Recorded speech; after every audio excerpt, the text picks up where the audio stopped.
Entendendo melhor os 3S da silagem, conseguimos compreender que existe um espaço de melhoria no chamado S do silo, que compreende desde o momento da colheita até o momento que retiramos a silagem para o fornecimento dos animais.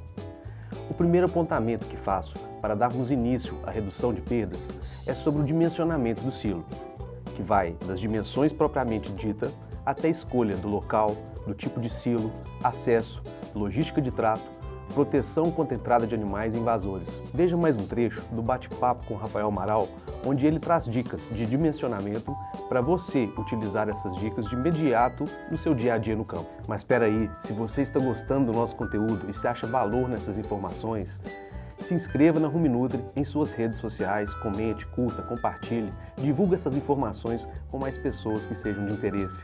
Bom, a primeira coisa, o silo ele deve ser dimensionado de acordo com o consumo de silagem que a propriedade vai ter ao longo do ano.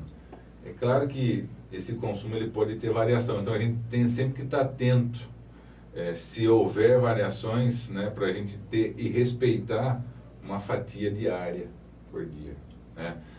Eu sempre costumo falar que a gente tem que imaginar que o silo ele deve ser como se fosse um pão de forma, né? Ele é fatiado em vários pedaços, né? E cada pedaço que eu tiro seria a fatia diária que eu tiro do meu silo, né?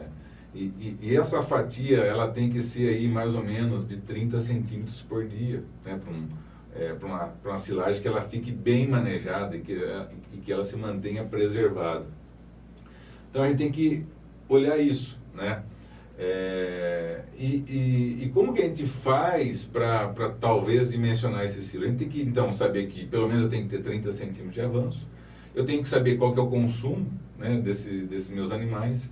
Se eu for fazer um silo trincheira, eu recomendo utilizar uma densidade de 750 kg de matéria verde por metro cúbico. Se for um silo superfície, 650 kg de matéria verde por metro cúbico. Então, assim, com base nisso, a gente consegue fazer e determinar daí qual que vai ser a largura e qual que vai ser a altura do meu silo, né?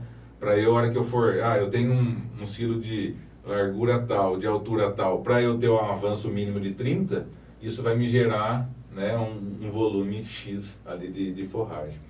Rafael, o que me chama mais atenção aqui, que eu estou vendo você falar em 750 kg de densidade, e o quanto que nós, técnicos, e a turma que está no campo, tem que estudar mais essa questão de conservação de silagem. Foi muito negligenciado.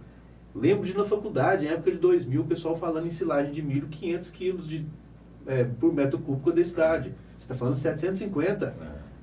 Percentualmente é a diferença, né? Bem grande. É bem grande.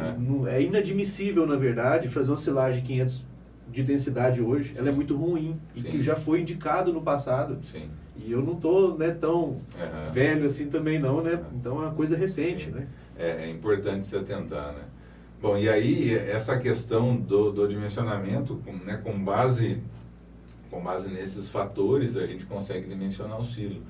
Uma coisa que é importante para o produtor que vai fazer o silo é que a largura desse silo, ela não pode ser menor, né, do que 1,5 vezes a bitola do trator que vai compactar, né? Então, por exemplo, o trator tem 2 metros de bitola, né, que a bitola é a distância entre os eixos centrais ali do pneu do trator.